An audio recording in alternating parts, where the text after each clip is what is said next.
Well, 2020 was a significant year for millions of graduating high schoolers as some schools right here in South Georgia hosted drive-through or social distance or even virtual ceremonies.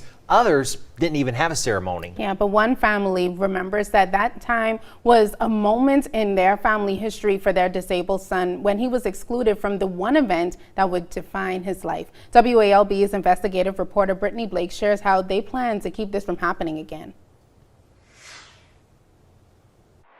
After completing his individualized education plan, 21-year-old Thelonious Stoner, known as Theo, was able to graduate in 2019. We didn't know how severe his autism would be.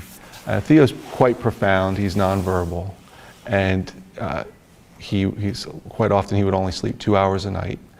And at some point, we made the decision to place him in residential care. He went to the public school here, and we're very proud of his time here. His parents were given the option to allow him another year of school and officially graduate in 2020, but like many graduating seniors that year, Theo and his family's plans to celebrate were restricted with COVID-19. Well, I don't expect Theo to ever get married. I don't expect him to go to college and graduate.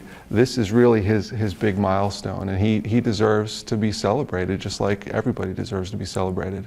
The district organized modified ceremonies for other students, but after initial conversation about Theo's participation, there is no record that they directly contacted Theo's family for an alternative plan. That's when all the communication stopped. And then I continued with the phone calls.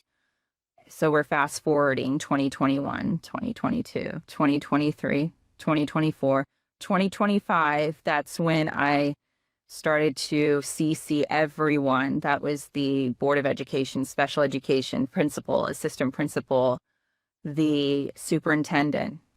And in that claim, I had asked them if Theo can walk, and we were denied by the superintendent. That sparked something bigger. Theo's Law, a proposed bill that would ensure that no Georgia student with disabilities is ever left behind. Theo's Law would require school districts statewide to create inclusive graduation practices for students in hospitals, residential, or long-term care settings, offer alternative or makeup ceremonies when a student cannot attend due to disability or medical lockdown, guarantee that graduation access is a protected right, not a courtesy, train staff on equity and inclusion practices for milestone events, and report annual compliance to the Georgia Department of Education to ensure accountability. This is not an accommodation to spend more money.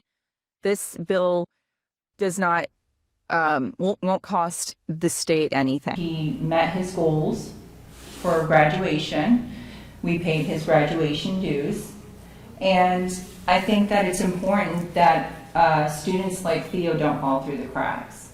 Gabriella Stoner submitted a civil rights complaint against Valdosta City Schools regarding her son's inability to walk in the 2020 graduation ceremony, requesting that he walk symbolically with the class of 2026. We received this statement from Valdosta City Schools, which reads, quote, Valdosta High School held 2 graduation ceremonies for the class of 2020, a drive-through event on May 24th, 2020, followed by an in-person ceremony on June 26, 2020, conducted under COVID-19 safety guidelines with limited tickets, masks, and social distancing in place. We have researched the matter, which has since been turned over by the former student's family to the Georgia Department of Education. It is important to note that both Valdosta City Schools and Valdosta High School are now under entirely new district and school level administrations. We look forward to a timely and fair resolution, end quote. With the government shutdown coming to an end, Stoner is expecting to hear from the Department of Education soon. Brittany Blake, WAOB, your hometown news source.